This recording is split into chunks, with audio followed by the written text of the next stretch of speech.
성경은 하나님이 사람을 빌어 기록하게 한 하나님의 뜻과 계획과 섭리 등 하나님이 사람에게 전하고 싶어한 모든 걸 담고 있습니다.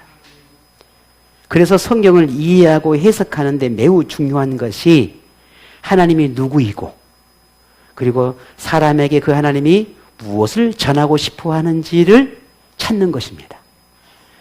성경에서 두 가지를 반드시 찾아야 돼요. 이 성경 속에 하나님은 누구인가? 어떤 분인가? 그 하나님은 오늘 우리에게, 오늘 나에게 이 땅에 무슨 말씀을 하고 싶어 하는 것인가? 굉장히 중요한 질문이에요. 이걸 찾아가는 거예요. 그게 성경이에요. 이걸 풀어서 헤치고 이제 각가지의 다양한 주제와 또 다양한 이야기들을 나열할 수는 있겠지만 가장 핵심적인 부분은 바로 여기에 있습니다. 이런 점에서 성경의 기록 당시에 문화적인 혹은 사회적, 역사적인 그런 이해와 저자의 배경을 아는 것은 성경의 해석에 매우 중요한 요소가 됩니다. 만약 이것이 배제해버리면, 이것이 빠지게 되어지면 지나치게 성경을 인위적이거나 혹은 우화적이거나 혹은 추상적으로 성경을 보게 되는 거예요. 성경은 모든 이 한 절 한 절에 하나님 주시는 은혜의 말씀이라는 걸 우리는 다 인정하잖아요. 그런데 문자만 보고 이 문자만 자꾸만 해석하려고 하게 되면은 우리는 엉뚱한 데로 가게 되는 거예요. 그게 이단이에요. 특히 이 룻기는 하나님에 대한 이야기가 전혀 나오지 않습니다. 하나님이 모든 다른 여러 성경과는 좀 많은 차이가 있어요. 왜냐하면 예를 들어 다윗도 하나님과 대화를 하고 하나님과의 각가지 어떤 풀어가는 과정들을 많은 이야기들이 나오는데 룻은 유독 보아스라고 하는 한 인물과 룻이라고 하는 인물 그리고 그 가운데 나오미라고 하는 인물 통해서 계속 가정사에 대한 이야기처럼 무슨 러브스토리처럼 이야기가 되어지거든요. 그래서 자칫 이 룻기를 과거에 이런 조금 전에 말씀드렸던 문화적인, 역사적인, 사회적인 이런 모든 것들이 배제돼 버리고 성경을 보면은 그야말로 사랑 이야기. 그냥 하는 연속극이 연속극. 드라마란 말이에요. 근데 그렇지 않다는 겁니다. 그래서 이 룻기를 볼 때에 이 룻기는 여느 성경처럼 하나님에 관한 이야기라는 걸 잊지 않아야 합니다. 하나님이 어떤 분인지, 하나님이 인류를 위해서 하고 싶어하는 것이 무엇인지를 그 뜻과 섭리를 명확하게 드러내 보이고 있는 게 룻기. 하나님이 룻기를 통해서 궁극적으로 말하고 싶어하는 것이 무엇인지는 우리가 후에 이제 다음에 결말에 대해서 분명히 드러나고 있긴 하지만 이 과정에서 룻을 중심으로 일어나는 모든 상황이나 그의 주변인들과의 관계 하나하나마다 하나님의 섭리가 담겨 있다는 것을 우리는 깨달아야 합니다. 특히 하나님은 모든 계획을 이루는데 나오미라고 하는 이 한 여인, 이 나오미를 중요한 연결고리로 사용하고 있다는 거예요. 특히나 이 본문 3장은 나오미의 그런 판단과 지략이 절정에 이르는 것이 오늘 3장이에요. 가난하고 후손도 없이 몰락한 엘리멜렉의 가문이 그대로 역사 속으로 사라질지 아니면 회생하게 될지는 나오미라고 하는 이 여인의 손에 달려 있어요. 고엘 제도, 지난 주일 말씀에 제가 말씀을 드렸죠. 더 구체적인 설명은 이제 여러분이 찾아보세요. 고엘 제도라고 하는 걸 통해서 기업을 물을 자를 찾아서 가문의 기업을 되찾고 제대 결혼을 통해서 후손을 얻을 수 있어야만 비로소 엘리멜렉이라고 하는 이 가문을 회생할 수 있게 됩니다. 고엘 제도니 또 제대 결혼이라고 하는 말은 지난 설교 시간에 이미 다 설명을 드렸어요. 자, 그렇다면 나오미가 생각하는 이 보아스는 엘리멜렉의 가문의 기업을 물을 자가 될 것인가 라는 거예요. 그렇다면 하나님의 뜻은 뭘까? 우리가 이걸 먼저 머리에 담아 두셔야 합니다. 그래야 오늘 본문이 읽히기 시작해. 나오미는 일생일대에 또 한 번의 중요한 선택을 하게 합니다. 그것이 본문 1절이에요. 한번 볼까요? 1절 같이 봅니다.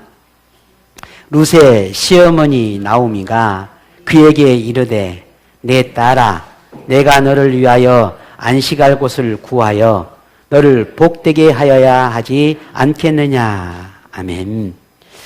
자, 나오미는 룻이 다시 결혼을 해서 새로운 가정을 꾸리기를 바라는 마음을 전합니다. 이미 남편도 잃었고 또 후손도 없잖아요. 그러니까 나오미가 이 룻에게 내가 다시 결혼을 해서 가정을 꾸렸으면 좋겠다라는 거예요. 이런 나오미의 바람에는 단지 룻이 행복하기를 바라는 마음도 담겨 있기도 할 것입니다. 그런데 룻을 통해서 나오미의 가정도 회복하기를 바라는 그 마음도 있다라는 거예요.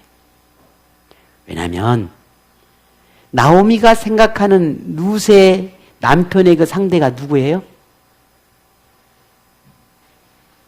보아스. 딱 보아스. 내 눈에 딱 보아스. 아이고, 여러분 웃으라고 하는데 그렇게 이것도 설교로 들립니까? 심각하게? 아니, 쪼프예요. 보았다. 보아스예요, 보아스. 나오미의 눈에 들어온 남자는 룻과 함께 가정을 꾸리기를 바라는 남자는 보아스란 말이에요. 그런데 그 보아스가 누구예요? 기업을 물을 사람이에요. 자신의 기업을 되살릴 수 있는 그런 책임을 가지고 있는, 그런 특권을 가지고 있는 사람이 보아스예요.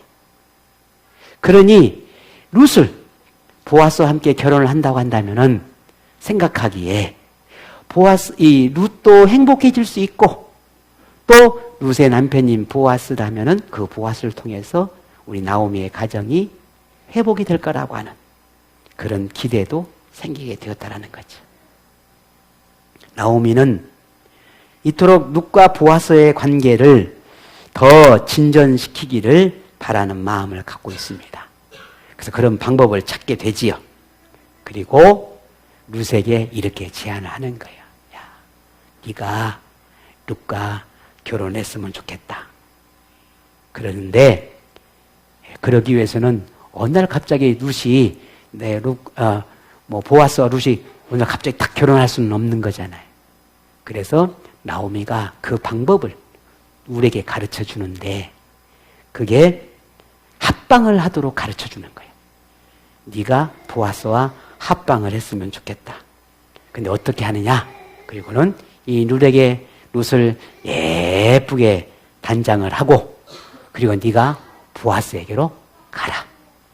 그래서 보아스에 가거든 이렇게 해라 라고 가르쳐 주는데 그게 4절이. 물론 여러 가지 많은 이야기 속에 있지만 오늘 4절을 좀 더 보겠습니다. 볼까요? 그가 누울 때에 너는 그가 눕는 곳을 알았다가 들어가서 그의 발치 이불을 들고 거기 누우라. 그가 내 할 일을 내게 알게 하리라 하니. 아멘. 예쁘게 단장을 하고 그리고 룻이 보아스가 눕는 이부자리 그 방으로 가서 네가 그 발 밑으로 들어가서 이불을 이렇게 떠들고 들어가서 누우라는 거예요. 이 나오미가 방법대로 룻은 그대로 행하죠. 그런데 오늘 이 룻이 행하는 이 방법, 이 나오미가 말하는 이 방법을 보게 되면 물론 그 시대에 그런 방법이 있었는지는 우리는 알 수 없어요. 분명히 있었기 때문에 또 이렇게 했을 거라고 생각을 합니다. 그러나 결혼과의 상관없이 노예는 주인에게 그렇게 발밑으로 들어가는 그런 문화적인 그런 전통들이 있었어요. 하지만 오늘 이 나오미가 이 룻에게 요구하는 그런 방법은 조금 다른 방법이 있다라고 볼 수 있어요. 어찌됐든 오늘 이런 방법이 지금 우리의 현대적인 시각을 통해서 이런 것을 어떻게 이해할 수 있을까? 사실은 이해할 수가 없습니다. 왜 그랬을까? 왜 그래야만 했을까? 이야기는 어려워요. 그런데 그걸 이해하려고 하는 것보다, 이걸 우리에게 말하고 싶어 하는 것보다, 오늘 성경은 나오미의 그 방법을 우리에게 요구하고 그 방법이 정당한가 옳은가라고 하는 걸 우리에게 알려주고 싶어 하는 것이 아니라, 그런 요구를 했음에도 불구하고 룻이 순종을 했다라는 거예요. 룻에 순종하고 따랐다는 것을 더 중요하게 다루고 있다는 걸 우리가 성경을 통해서 볼 수 있어야 합니다. 설령 시모인 나오미의 요구가 부당하고 이해할 수 없을지라도, 혹은 시모 나오미의 의도가 룻을 위한 것이든 나오미의 가문을 위한 것이든 그 의도가 어찌 되었든지 간에 룻이 순종을 했다는 점이라는 거예요. 이것을 오늘 성경은 주목하고 있어요.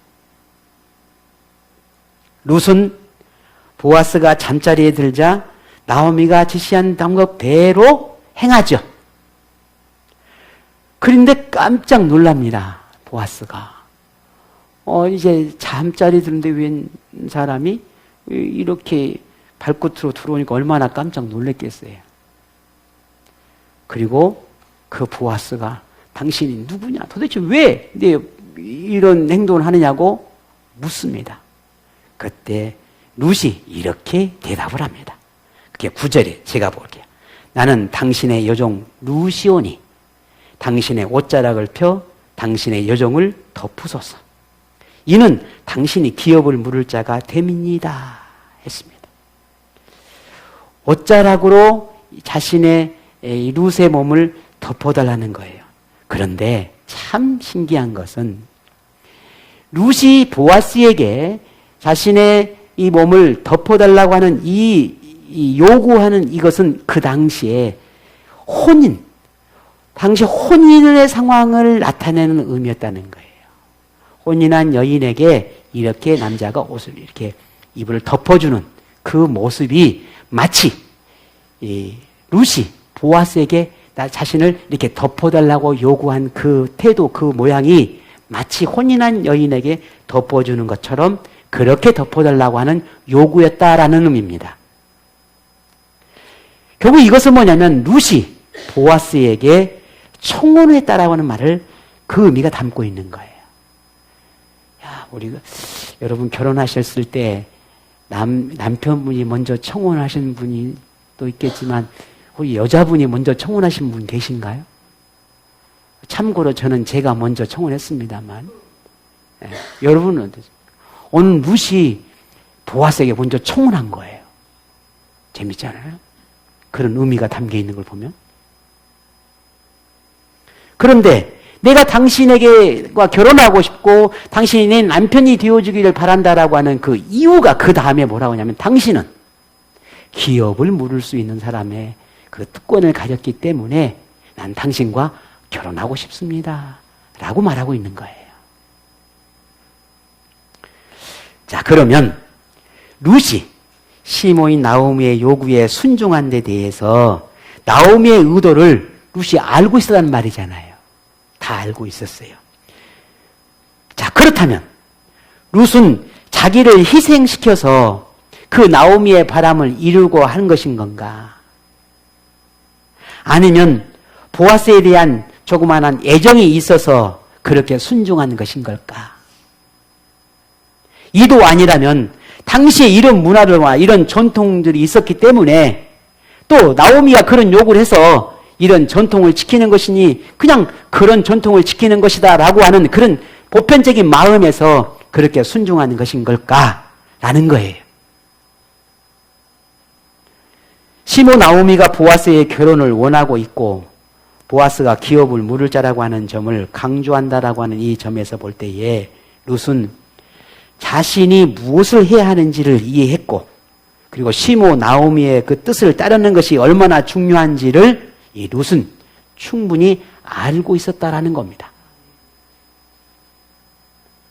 결국 이 룻은 어떤 책임이나 어떤 의도나 아니면 그 어떤 그 무엇 때문에 하는 것이 아니라 자신이 감당해야 할, 자신이 이것을 통해서 내가 무엇을 어떻게 이루어야 될지에 대한 그런 마음에서, 자원하는 마음에서 이루어진 것이다라고 하는 것을 우리가 알게 된다는 것입니다.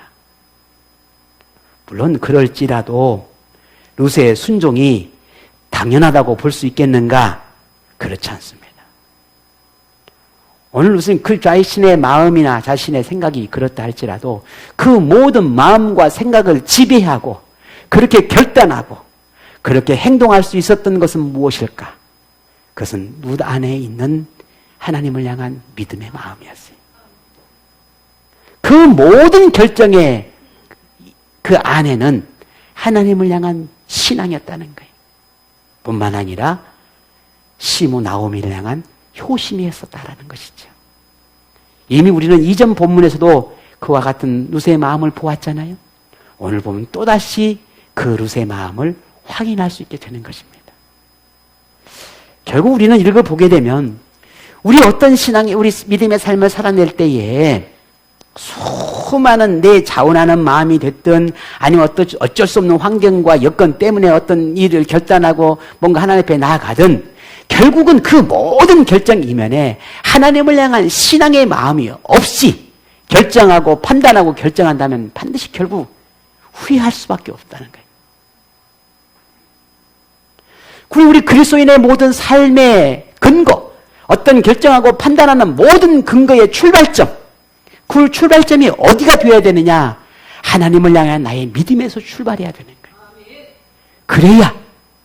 그래야만 비로소 우리는 우리의 삶이 내가 어떤 삶에 내게 오든 내가 어떤 환경을 만나든 혹은 내가 어떤 것이 내게 주어지든 것에 그 속에서 길이 보이고 방법이 보이고 만족이 보이고 순종이 보이게 되는 것입니다. 그렇지 않으면 항상 우리의 삶 가운데 불안과 우리 안에 두려움과 염려와 걱정과 초조함과 수많은 어둠의 감정들이 우리를 지배하게 된다는 거예요. 설령 그렇다 할지라도 그것마저도 우리가 이겨낼 수 있는 힘, 그게 무엇이에요? 우리가 신앙이라고 하는 거예요. 믿음에서 출발하면 그것마저도 우리는 이겨낼 수 있게 되는 거예요. 오늘 룻에게서 바로 그것을 발견하게 되는 것입니다. 자, 그러면 나오미와 룻의 목적은 이룰 수 있었을까? 이룰 수 있을까? 그런데 여기에 반전이 있습니다. 12절에 같이 볼까요? 참으로 나는 기업을 물을 자이나 기업 물을 자로서 나보다 더 가까운 사람이 있으니 했습니다. 이게 무슨 말입니까? 보아스가 기업을 물을 사람이라고 하는 건 분명한데 자기보다 엘리멜렉 가문과 더 가까운 친족이 있다는 겁니다. 근데 나도 그 많은 사람 가운데 한 사람이기도 하고 또 다른 기업을 물을 사람이 다 나 외에도 많은 사람이 있긴 한데 법적으로는 가장 가까운 사람이 기업을 물을 책임이 있다라는 거예요. 그런데 보아스는 자신보다 더 가까운 사람이 있으니 나는 그 기업을 물을 자이긴 하나 네가 말하는 그 기업을 물을 자의 책임을 다하지 못할 수도 있다라고 말하고 있는 거예요. 그런 자신은 그 조건이 맞지 않다는 거예요. 이게 무슨 말입니까? 자, 그렇다면 나오미는 이러한 사실을 몰랐다는 말인가? 그래서 보아스에게 자신의 기업을 물을 자라고 생각을 하고 룻과 보아스와 합병을 시키고 이 모든 행위는 도대체 무엇이에요? 몰랐기 때문일까요? 여러분 어떻게 생각하십니까? 아니에요. 나오미는 알고 있었습니다. 자신의 친족이 누군지를 왜 몰랐겠어요? 누가 더 가까운지, 누가 조금 더 멀리 있는 사람이 왜 몰라요? 다 알고 있죠. 그런데 신기한 것은 왜 그럼에도 불구하고 룻과 보아스를 이토록 연결하려 했을까라는 거예요. 다 알고 있음에도 불구하고. 우리는 나오미가 왜 굳이 이렇게까지 보아스를 기업을 물을 자라고 하는 확신을 가질 수밖에 없는지 우리는 그 이유를 우리 성경을 통해서 분명히 드러나요. 왜냐하면 지난날 자기 실수에 대한 하나님의 징계와 또 유다 베들레헴으로의 귀환과 그리고 유다에 와서 룻과 보아스의 만남 등 각가지 자신과 벌어지는 수많은 상황과 환경들을 볼 때에 그 모든 과정에서 하나님이 인도하시고 이끌어 주셨다라고 하는 것을 보았습니다. 그 모든 것이 우연이 아니라는 걸 이 나오미는 믿을 수 있었어요. 확신했다는 말이죠. 자, 그렇다면 하나님이 왜 보아스와 룻을 만나겠을까? 여기에서 나오미는 그걸 알 수 있었던 거예요. 확신할 수 있었던 겁니다. 아하, 하나님 분명한 뜻이 있었다. 다른 많은 기업을 물을 자가 있지만 왜 하필 그 중에 보아스였을까? 나오미는 알 수 있었어요. 하나님이 인생의 주인 되시고 개입하시는 분이라는 걸 이 나오미는 믿을 수 있었기 때문에 이와 같은 결정을 할 수 있었던 겁니다. 근데 보아스가 기업 물을 사람이 아니라고 하는데 이제 어떻게 해야 할까요? 나는 기업을 물을 자가 아니고 내가 찾는 자가 아닐 수 있다라고 말하고 있단 말이죠. 그럼 나오미의 믿음이 헛된 것인가? 나오미의 착각인 것인가? 라고 하는 거예요. 그러나 무엇을 아직은 속단하기에 아직 이르죠. 룻의 청혼을 받은 보아스가 한 가지 제안을 합니다. 룻에게 이렇게 말하지요. 여러분 읽어볼까요? 우리 13절입니다. 같이 봅니다. 이 밤에 여기서 머물라. 아침에 그가 기업 물을 자의 책임을 내게 이행하려 하면 좋으니 그가 그 기업 물을 자의 책임을 행할 것이니라. 만일 그가 기업 물을 자의 책임을 내게 이행하기를 기뻐하지 아니하면 여호와께서 살아계심을 두고 맹세하노니 내가 기업 물을 자의 책임을 내게 이행하리라. 아침까지 누워 있을지니라 하는지라. 아멘. 자, 여기에서 우리는 한 가지 어렴풋이나마 우리는 희망을 찾습니다. 보아스가 이렇게 이야기하는 거죠. 나보다 더 가까운 기업 물을 자가 있으니 그에게 너에게 기업 물을 책임을 다하겠는지를 내가 한번 물어보겠다. 만약에 그가 그 책임을 다하지 않는다고 한다면 내가 반드시 기업 물을 자의 책임을 너에게 지겠다라고 하는 약속을 하고 있는 거예요. 그리고는 이 룻에게 새벽까지 여기 머물게 하고 그리고는 다른 사람이 보기 전에 얼른 집으로 돌아갈 수 있도록 이렇게 보리 6대를 보따리에 싸주고는 이제 집으로 보내게 됩니다. 이게 오늘 3장 전체적인 이야기예요. 보아스가 룻을 돌려보낸 것이 자신은 어떻게 될지 모르니까 그냥 핑계를 삼아서 회피하려고 하는 것이었을까? 아니면 기업 물을 자의 그 책임을 이 보아스가 그냥 이 룻의 마음을 안심시키려고 내가 이럴 테니까 그냥 얼른 가라 라고 그렇게 이야기하는 것일까? 거짓말한 것일까? 그렇지는 않습니다.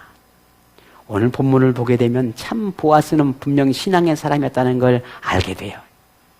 그래? 그럼 내가 너를 책임질게 라고 하는 것이 아니라 뭐라 그랬어요? 나보다 먼저 가까운 자가 있으니 이건 무엇입니까? 하나님의 법을 하나님의 규칙을 더 중요하게 여겼다는 걸 알게 돼요. 하나님의 법에 어긋난 행동을 하지 않으려고 했던 그의 신앙의 모습을 오늘 보게 된다는 거죠. 보아스가 룻에게 보인 모든 행동에는 룻을 보호하고 존중하고자 하는 그런 배려가 담겨 있음을 봅니다. 뿐만 아니라 하나님의 법과 하나님의 질서와 율법을 정한 그 규칙을 따라서 하나님이 원하시는 가정, 하나님의 기쁨이 되는 가정, 하나님의 뜻에 어울리는 가정이 되기를 바랐던 이 보아스의 그 마음을 오늘 본문에서 보게 된다는 거죠. 얼마나 이 룻을 아끼는 마음을 가졌는지 오늘 본문에 보게 되면 참 대단한 표현을 하고 있습니다. 11절을 보게 되면 보아스가 룻을 향해서 이렇게 이야기를 합니다. 볼까요? 그리고 이제 내 딸아 두려워하지 말라. 내가 내 말대로 내게 다 행하리라. 내가 현숙한 여인인 줄을 나의 성읍 백성이 다 아느니라. 아멘. 웬 여자가 이제 남자의 발끝으로 들어오고 그래서 먼저 합방을 유도하고 내가 당신이 나의 남편이 되어서 나의 기업을 물을 자가 되겠다라고 하는 그런 여인이단 말이죠. 이걸 세상의 눈이나 아니면 다른 눈으로 보게 되면 이 여인을 어떻게 보겠습니까? 달리 볼 수도 있잖아요. 그런데 보아스는 이 룻을 향해서 현숙한 여인이라고 칭찬하고 있어요. 보아스에 보여진 룻은 여느 여인과 다른 거예요. 오늘 성경에서는 뭐 그런 여러 가지 뭐 이야기는 나오지는 않지만 저는 보아스가 이 정도의 고백을 했다면 아마 룻을 지켜줬을 것 같아요. 나오미는 이 룻과 합방을 원했지만 어쩌면 보아스는 합방을 하지 않았을 수도 있을 것 같아요. 끝까지 지켜줬을 것 같아요. 그 책임을 다하기 전까지.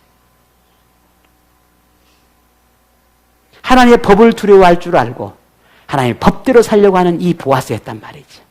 그래 함부로 대하지는 않았을 거예요.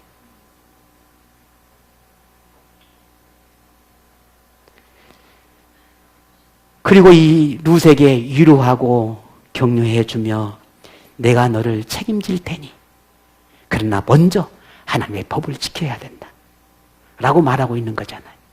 그리고는 이 룻을 돌려보내고 안심시켜주는 것을 보게 됩니다. 간밤에 이루어진 보아스와 룻의 만남은 하나님의 계획이 완성되기 위해서 반드시 검증되어야 할 보아스와 룻의 신앙을 확인하는 과정이었습니다.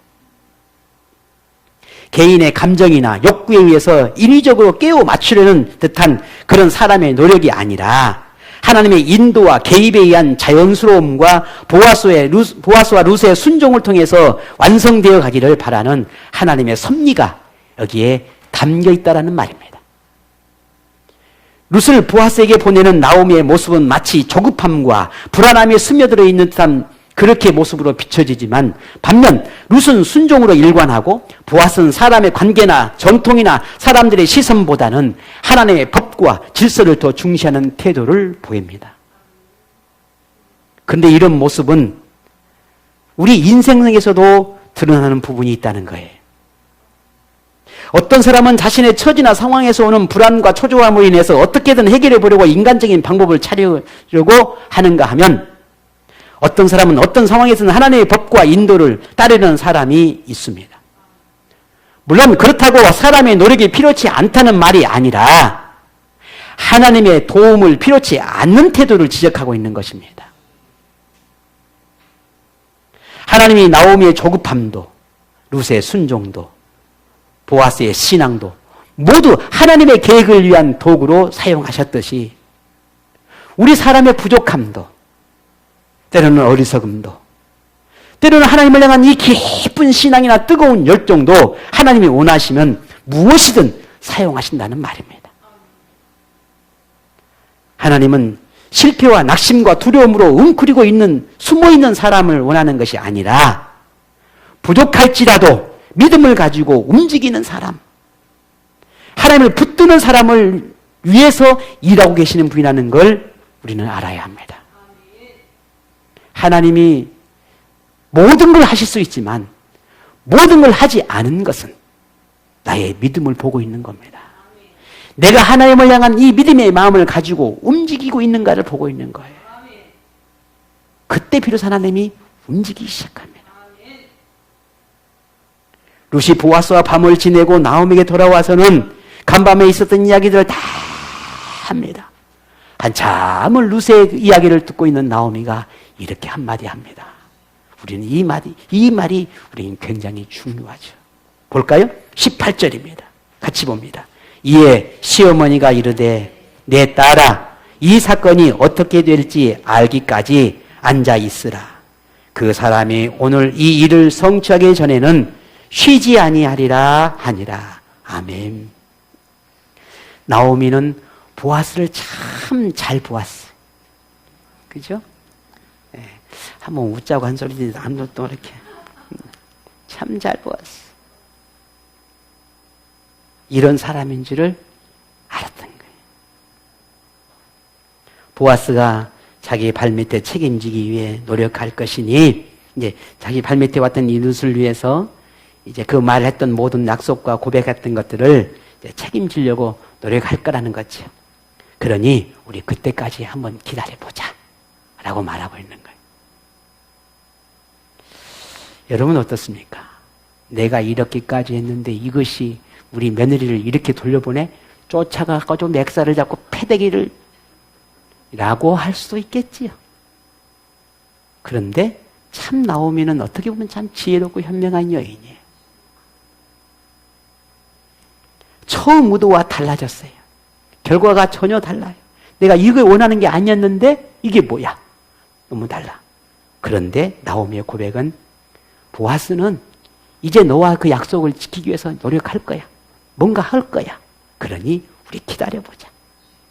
이것은 무엇을 말합니까? 이제는 그 이후의 모든 것들을 하나님께 맡기겠다는 거예요. 더는 인위적으로 끝까지 바꾸려 하기보다는 하나님의 일하심을 믿고 기다림의 자세로 바꾸겠다는 말이에요. 우리는 나오미의 이 말에서 매우 중요한 교훈을 얻게 되는데, 하나님의 사람은 인생의 문제 앞에서 어떤 방법을 취하든 결과를 얻기까지 기다림이 필요하다는 것입니다. 하나님이 계획하신 건 반드시 이루시고 하나님의 뜻을 변함이 없으시고, 그러니 반드시 인생을 책임지실 거라는 겁니다.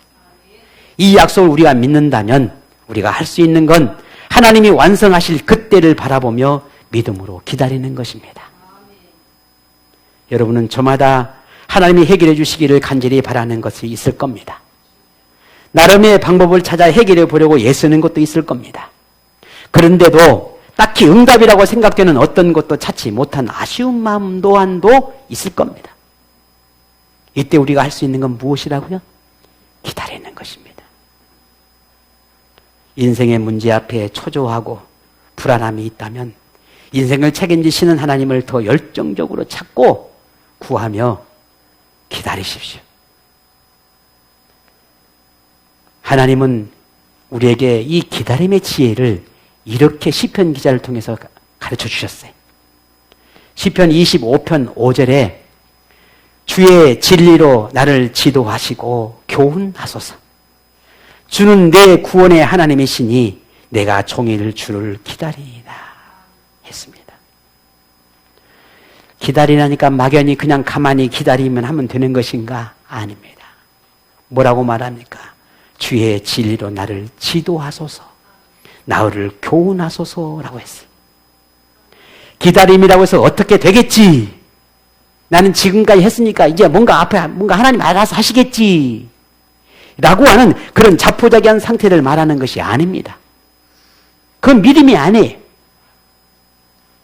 기다림에도 오래 참음도 필요하고 하나님의 일하심을 믿어야 하고 하나님의 주권도 믿어야 하고 하나님의 방법과 결과에 대해서 만족할 수 있는 그런 믿음도 우리에게 필요합니다.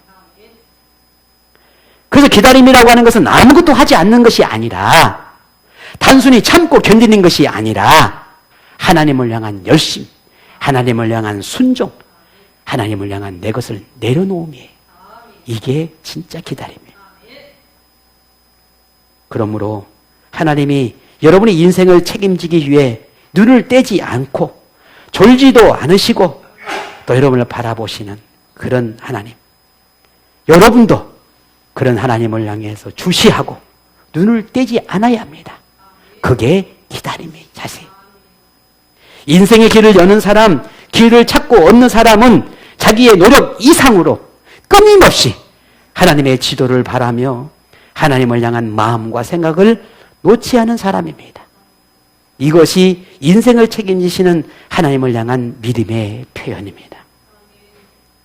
하나님은 여러분을 위해 모든 시간, 모든 날에 졸지도 주무시지도 않으시고 어떻게 하면 오늘 저와 여러분의 인생을 아름답게 하실지 쉬지 않으신다 했습니다. 그러면 여러분에게 맡긴 그 인생, 하나님이 계획하고 여러분에게 맡긴 그 인생, 이제는 여러분의 마음대로 여러분이 하고 싶은 대로 하는 것이 아니라 이제 여러분의 인생을 하나님께 맡기셔야 합니다. 그럴 만한 분이 아니십니까? 그러니 이제 여러분의 인생을 책임지실 하나님을 믿고 오늘 이 한 주간도 맡기는, 그래서 하나님과 더불어 평강을 누리는 그런 삶이 되기를 부탁을 드립니다. 그러나 아무것도 하지 않는 게 아니라 했습니다. 끊임없이 하나님께 지혜를 구하셔야 합니다. 끊임없이 하나님 앞에 도움을 구하셔야 합니다. 그렇게 하나님을 찾으셔야 합니다. 거기에 답이 있고, 거기에 문이 열리고, 거기에 하나님 주시는 은혜와 평강이 있을 것입니다. 그런 기다림과 책임지시는 하나님을 여러분 교제와 만남을 통해서 오늘 한 주간 하나님 주시는 평강을 누리는 삶이 되기를 주의 이름으로 축복합니다.